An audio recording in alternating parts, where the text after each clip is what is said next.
Guys, welcome back to Muksha channel. Rishi వసుల నీ ప్రేమ కావాలి పార్ట్ 5. కొత్తగా మన ఛానల్ చూస్తున్నట్టయితే please share and subscribe to Muksha channel. అలాగే మన సిరీస్ ఎలా ఉన్నాయో కామెంట్ చేయడం మాత్రం మర్చిపోవద్దు. అలాగే బెల్ ఐకాన్ని కూడా హిట్ చేయండి. నేను వీడియో పోస్ట్ చేయగానే మీకు నోటిఫికేషన్ వచ్చేస్తుంది, అప్పుడు మీ వీడియో చూసేయచ్చు. ఇంకా ఆలస్యం లేకుండా స్టోరీలోకి అయితే వెళ్ళిపోదాం. కిరణ్, మీరు వెళ్తారా? నేను నా వసుధరతో మాట్లాడాలి అని అంటాడు Kiran. Rishi okay, you guys are carry on అని చెప్పేసి అయితే వెళ్ళిపోతాడు. ఇంకా కిరణ్ బస్సుతో మాట్లాడుతూ ఉంటాడనమాట. రిషి దూరంగా నించొని ఏం మాట్లాడుకుంటున్నారు అని చెప్పి తొంగి తొంగి వింటూ ఉంటాడు. ఏం వినరాదనమాట. ఇంకా కిరణ్ రిషిని చూసేసరికి ఫోన్ మాట్లాడుతున్నట్టు యాక్ట్ చేస్తూ ఉంటాడు. ఇంకా కిరణ్ ఇంకా వెళ్దామా అని అంటాడు. బస్సు అంటూ తలూపుతుందనమాట.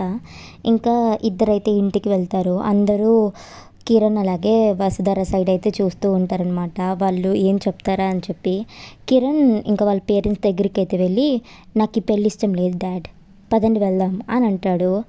షాక్ అయిపోయి ఇంకా వస్తారని అలాగే కిరణ్నే చూస్తూ ఉంటారనమాట. ఇంకా కిరణ్ వాళ్ళ పేరెంట్స్ లేచి ఇంకా బరైడ్ గారికి దండం పెట్టేసి అయితే ఇంకా వెళ్ళిపోతూ ఉంటారు. వసు కిరణ్నే చూస్తూ ఉంటుందన్నమాట. 2 minutes బ్యాక్కి వెళ్దాం. ఇంకా దారిలో కిరణ్ అలాగే వసు వస్తూ ఉంటారు కదా. కిరణ్ రిషిని చూస్తూ తను నీ ఫ్రెండా? ఫ్రెండ్, బట్ 10 days నుంచే తెలుసు అని అంటుంది. కిరణ్ ఓ అవునా, మీ ఇద్దరు ప్రేమించుకుంటున్నారా అని అడుగుతాడు. వాట్, అయ్యో అదేం లేదండి అని అంటుంది వస్తారా. అదేం లేకుండానే మనం ఇందాక నుంచి మన మాటలు వినడానికి ఆ చెట్టు వెనక స్టంట్స్ చేస్తున్నాడు అని అంటాడు. వసు ఇంకా రిషి సైడ్ అయితే చూస్తుంది. రిషి వెళ్ళిపోతూ ఉంటాడనమాట. వసు అదేం లేదు అండి అని చెప్పబోతూ ఉంటే కిరణ్ నాకు అర్థమైంది, ఇంకా వెళ్దామా అని అంటాడు. సో ఇప్పుడు ప్రజెంట్కి అయితే వద్దాం. రిషి ఇంకా ఇంటికైతే వస్తాడు. పెళ్ళి ఫిక్స్ అయి ఉంటుందా? అతనికైతే ఓకే అన్నట్టే ఉంది. వస్తారా ఓకే చెప్పేసిందా అనుకుంటూ ఇంకా వసు గురించి ఆలోచిస్తూ ఉంటాడనమాట.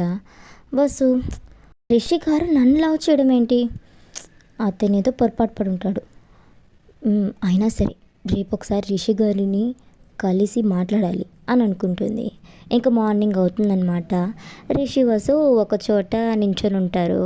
రిషి ఏంటి రమ్మన్నావు, చాలాసేపు అయింది మనం వచ్చి, ఏమన్నా మాట్లాడు అని అంటాడు. వసు ఏం మాట్లాడదు. రిషి అవును పెళ్లి చూపులు ఎలా జరిగింది, అంతా ఓకేనా అని అడుగుతాడు కొంచెం ఎగ్జైటింగ్గా. వసు ఏం చెప్తుందా అని. వసు రిషి గారు మిమ్మల్ని ఒకటి అడగొచ్చా అని అడుగుతుంది కొంచెం కోపంగానే. రిషి అడుగు వస్తారా అని అంటాడు.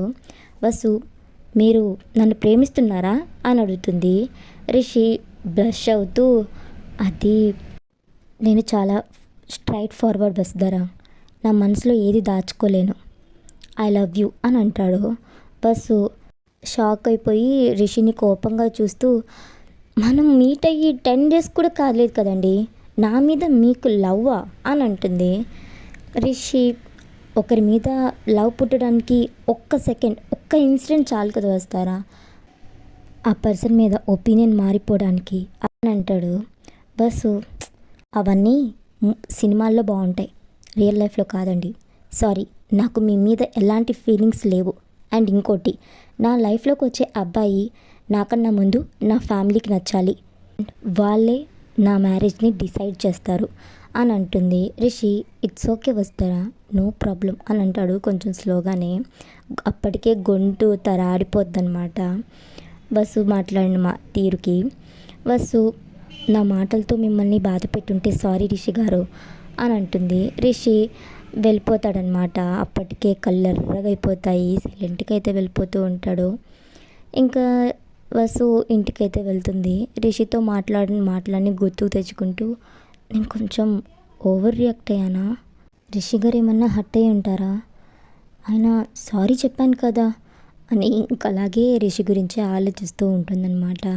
ఇంకా రిషి వసు మాట్లాడిన మాటలే గుర్తుకు చేసుకుంటూ ఇంకా ఈవినింగ్ అయితే ఇంటికి వస్తాడు. సుశీలమ్మ గారు బాబు భోజనం వడ్డించనా అని అడుగుతారు. నాకేం తినాలని లేదండి, మీరు తినేసి పడుకోండి అని ఇంకా బెడ్రూమ్లోకి అయితే వెళ్ళి పడుకొని ఇంకా బస్సు మాటలే గుర్తుకు తెచ్చుకొని బాధపడుతూ ఉంటాడు. ఇంకా మార్నింగ్ అవుతుంది, లేచి ఇంకా బయట కూర్చొని షూలేస్ అయితే కట్టుకుంటూ ఉంటాడు జాగింగ్ వెళ్ళడానికి. ఇంక ఇంతలో బస్సు రిషి దగ్గరికి వచ్చి గుడ్ మార్నింగ్ రిషి గారు అని అంటుంది. రిషి అదేం పట్టించుకోకుండా ఇంకా జాగింగ్కి అయితే వెళ్ళిపోతాడనమాట. ఇంతలో సుశీలమ్మ గారు ఏంటి వసమ్మ పొద్దున్న నైట్ వచ్చావు? సుశీలమ్మ నీ చేతి కాఫీ తాగి చాలా రోజులైంది కదా, అందుకే వచ్చాను అని అంటుంది కొంచెం తడబడుతూ. ఓ అవునా, ఇప్పుడే పెట్టుకేస్తాను అని చెప్పి కిచెన్లోకి అయితే వెళ్తారు. ఇంకా వసు రిషి వెళ్ళిపోవడం చూసి ఇంకా తను కూడా వెళ్ళిపోతుంది అనమాట. సుశీలమ్మ గారు ఇదిగో వసమ్మ అని బయటకైతే వస్తారు. అక్కడ వసు అయితే కనిపించదు. ఎక్కడికి వెళ్ళిపోయింది వసమ్మ అనుకుంటూ అంతా చూస్తూ ఉంటారనమాట.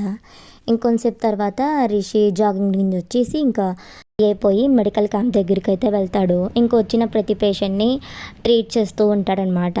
వసు ఇంకా ఫాస్ట్గా వచ్చి రిషి గారు మా నాన్నమ్మకి చేతులు కాళ్ళు లాగుతున్నాయంటండి, కొంచెం మీరు వచ్చి చూడరా అని అంటుంది. రిషి బస్సు సైడ్ కూడా చూడకుండా సందీప్ సందీప్ అని చెప్పి పిలుస్తాడు. సందీప్ హా రిషి, తినితో వెళ్ళి కొంచెం చెకప్ చేసి వస్తావా అని అంటాడు. రిషి దగ్గరికి వచ్చి మీరేనా రండి అని అంటాడు వసుతో. వసు మీరు రావచ్చు కదా రిషి గారు అని అంటుంది. రిషి నాకు పేషెంట్స్ ఉన్నారు, చూసుకోవాలి, అయినా ఎవరొస్తే ఏంటి, తను నాకన్నా బాగా ట్రీట్ చేస్తాడు, నెక్స్ట్ అని అంటాడు. ఇంకో పేషెంట్ అయితే లోపలికి వస్తారనమాట. వసు బయటికి వెళ్ళిపోతుంది. వసు రిషిని చూస్తూ ఉంటుందన్నమాట బయటికి వెళ్ళి. ఇంతలో సుబ్బారాయుడు గారు రిషి బాబు అని అంటూ లోపలికి వస్తారు. రిషి పైకి లేచి హలో సార్ అని అంటారు. సుబ్బారాయుడు గారు మార్నింగ్ ఎప్పుడో చెప్పింది నిన్ను పిలుచుకోరమ్మని చెప్పి, మర్చిపోయాను. నువ్వు కూడా ఇక్కడే ఉన్నావా? తను చెప్పే ఉంటుంది కదా, రా వెళ్దాం అని అంటారు. రిషి అది సార్ నాకు పేషెంట్స్ ఎక్కువగా ఉన్నారు, సందీప్ అనే డాక్టర్ వస్తారు, తీసుకొని వెళ్ళండి అని అంటారు. సందీప్ రిషి నేను పేషెంట్స్ని చూసుకుంటానులే, నువ్వు వెళ్ళరా అని అంటాడు. ఇంకా రిషి కూడా ఓకే అన్నట్టు ఇంకా పైకి లేస్తాడనమాట. వసు రిషినే చూస్తూ ఉంటుందన్నమాట, తను పిలిస్తే రాలేదు అని చెప్పి. ఇంకా ముగ్గురు కలిసి ఇంటికైతే వెళ్తారు. రిషి వసు వాళ్ళ నాన్నమ్మని చెకప్ చేసి ఇంకా టాబ్లెట్స్ అయితే రాసి ఇంకా ఇంజెక్షన్ అయితే వేస్తారు. రిషి సరే సార్ నేను ఇంకా వెళ్తాను అని అంటూ ఉంటాడనమాట. సుబ్బారాయుడు గారు ఇంకెన్ని రోజులు ఉంది క్యాంపెయిన్ అని అడుగుతారు.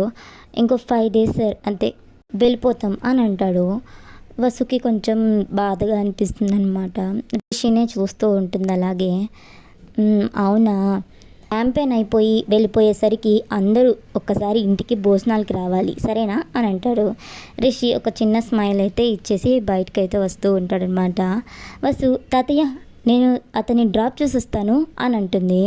రిషి నేను వెళ్తాను అని అంటాడు. ఇంతలో ఒక కారు వచ్చి ఇంకా ఆగిద్దనమాట. అందులో నుంచి గౌతమ్ అలాగే చైత్ర దిగుతారు. చైత్ర బావా అని చెప్పి వెళ్ళి ఇంకా రిషిని హక్ చేసుకుంటుంది. రిషి కూడా హక్ చేసుకొని చైత్ర అని అంటాడు. సుబ్బారాయుడు గారు రిషి బాబు ఎవరు వీళ్ళు అని అడుగుతారు. రిషి తను నా మర్దలు చైత్ర, వీడు నా కజిన్ గౌతమ్ అని అంటాడు. చైత్ర అలాగే గౌతమ్ అందరికీ దండం పెట్టి నమస్కారం అంటారు. అందరు కూడా నమస్తే అంటారనమాట. ఇంకా చైత్ర రిషి హ్యాండ్ని హక్ చేసుకుని పద బావ వెళ్దాం అని అంటుంది. రిషి బాయ్ సార్ అని అంటూ వెళ్తూ ఉంటారనమాట. వాసు ఇంకా వాళ్ళిద్దరు హ్యాండ్స్ని చూస్తూ ఉంటుంది. మార్నింగ్ అవుతుంది. రిషి అలాగే చైత్ర హ్యాండ్ లాక్ చేసుకొని నడుచుకుంటూ వెళ్తూ ఉంటారనమాట. వసు ఒక ఎడ్ల బండి మీద వెళ్తూ ఉంటుంది. ఇంకా చైత్ర పొలాలన్నీ చూస్తూ వావ్ బావ చాలా బాగుంది కదా అని అంటుంది. రిషి మన ఊరిలాగే ఉంది కదా అని అంటూ మాట్లాడుకుంటూ వెళ్తూ ఉంటారనమాట. చైత్ర ఇంక నా వల్ల కాదు బావా, నేను ఇంకా నడవలేను అని అంటుంది. ఇంకా వెనకే వస్తున్న ఎడ్ల బండిని చూసి బావా ఎడ్ల బండిలో వెళ్ళి చాలా రోజులైంది, ఎక్కుదామా అని అంటుంది. రిషి ఓకే అని అంటాడు. ఇంకా చైత్ర ఎడ్ల బండిని అయితే ఆపుతుందనమాట. ఇంకా వెనక్కి వెళ్తారు ఇద్దరు ఎక్కడానికి. ఇంకా బస్సు అయితే ఉంటుంది. చైత్ర బస్సుని చూసి నిన్నెక్కడ చూశానే అంటుంది. నిన్న రిషి గారు మా ఇంటి దగ్గర ఉంటే మీరు వచ్చారు అని అంటుంది. చైత్ర రైట్ రైట్ వస్తారా కదా అని అంటుంది. ఇంక చైత్ర బావా నాకు ఇది ఎక్కడం రావట్లేదు, హెల్ప్ చేయి అని అంటుంది. రిషి చైత్ర నడుము పట్టుకొని ఇంకా పైకి అయితే లేపుతాడనమాట. బస్సు రిషి హ్యాండ్స్ని చూస్తూ ఉంటుంది చైత్ర నడుము మీద. ఇంకా రిషి చైత్రని అయితే ఎత్తి పైన అయితే కూర్చోపెడతాడు. ఇంకా రిషి కూడా కూర్చుంటాడనమాట. ఇంకా వసు వాళ్ళిద్దరిని చూస్తూ ఉంటుంది. రిషి షోల్డర్ మీద చైత్ర పడుకొని ఇంకా అంతా చూపిస్తూ వాళ్ళు మాట్లాడుకుంటూ ఉంటారనమాట. కొంచెంసేపటికి ఇంకా పొలాల దగ్గరికి అయితే వెళ్తారు. వసు రిషికి ఇచ్చిన ల్యాండ్ పక్కనే రాముకు ఒక ల్యాండ్ ఇచ్చి ఉంటుంది కదా, సో ఈరోజు అక్కడ నాట్లయితే వేయబోతున్నారనమాట.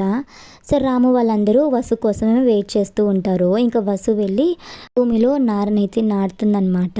సో రాముకి ఎప్పుడు వసుధార చేతే నాటిస్తూ ఉంటాడు, తనకి బాగా కలిసి వస్తుందని చెప్పి ఇంకా అందరూ కూడా నాటుతూ ఉంటారనమాట.